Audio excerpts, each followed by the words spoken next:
Yo, what's up mga idol? It's your boy King Jen, back at it again with another video. At sa ngayon nga, titignan natin yung naging final roster ng Los Angeles Lakers matapos nitong trade deadline. Walang yan, nasayang pa yung isang trade nila, minsan na nga lang kukuha ng big man, na-cancelled pa. Pero okay lang yun guys, ganun talaga. As of now, panglima sa standing ng Western Conference, ang kupunan ng Los Angeles Lakers na may record na 31 wins at 19 losses. Grabe yung bakbakan sa standing ng West mga idol, Halos magkakadikit lang talaga. Isa hanggang dalawang panalo ng isang team, walang nagbabago talaga yung standing. Pero eto naman yung final roster ng Los Angeles Lakers matapos nga nitong trade deadline.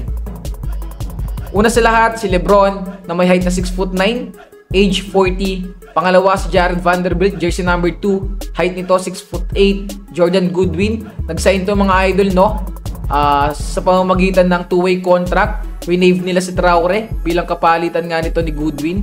Maganda yung pinakita niya last game, not bad yun, with 10 points, bagong salang lang pero may impact na kaagad.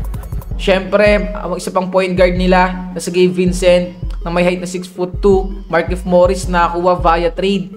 Height nito mga idol 6'9", position PF. Maxi Kleber, height nito 6'10", jersey number 14. Base sa report na nakita ko, 8 weeks tong mawawala matapos nga ng surgery niya. Sunod si Dorian Finney-Smith, ang height nito ay 6'7". Number 17, Shake Milton, shooting guard 6'5". Maganda rin pinapakita ng mga yan.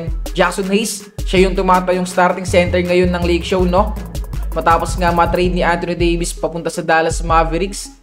Height nito 7-footer. Rui Hachimura, 6'8", jersey number 28. And then, guess what mga idol? Ang pagbabalik, Dalton Knecht, jersey number 4. Height nito 6'6".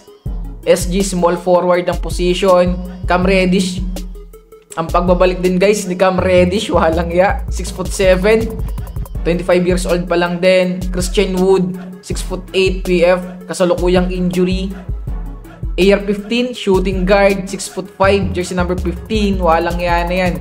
Si AR ngayon yung masasabi nating third leading scorer ng LA Lakers mga idol, Luka Doncic, yes sir, ang bagong manlalaro o superstar ng Los Angeles Lakers. Height nito 6'7", 26 years old pa lang. Grabe guys, hanggang ngayon di pa rin ako makapaniwala kung paano nakakuha ng Lake Show ang isang Luka Doncic. Pero syempre, salamat pa rin kay AD. Para sa mga di nakakaalam, expected po na maglalaro itong si Luka Doncic para ganapin ang debut game niya bilang isang manlalaro ng Purple and Gold o Los Angeles Lakers ay sa laban nila bukas kontra Utah Jazz. Si Trey Jameson din mga idol, height nito 6'10", two-way player ng Lake Show, center position. Bronny James, shooting guard, point guard, height 6'2", jersey number 9. Last but not least, si Christian Coloco, another two-way player ng Lake Show na may height na 7-footer. Age nito 24 mga idol. So ayan po yung final roster ng Los Angeles Lakers sa ngayon. Kung bibilangin natin, ilan na ba meron sila? 1, 2, 3, 4, 5, 6, 7, 8, 9, 10, 11, 12, 13, 14, 15, 16, 17, 18. So 18 mga idol, yung mga malalaro ng Lake Show, walang yan. Tatlong two-way players, tapos 15 na yung tawag dito, current roster. Kumbaga yung nakapasok sa standard mga idol, contract. Pero tignan natin kung ano pang gagawin ng Lake Show. Kabang-abang pa kasi yung buyout market Doon pa sila pwedeng mag-upgrade kung meron mo silang gusto pang idagdag sa ginawa nila itong trade deadline.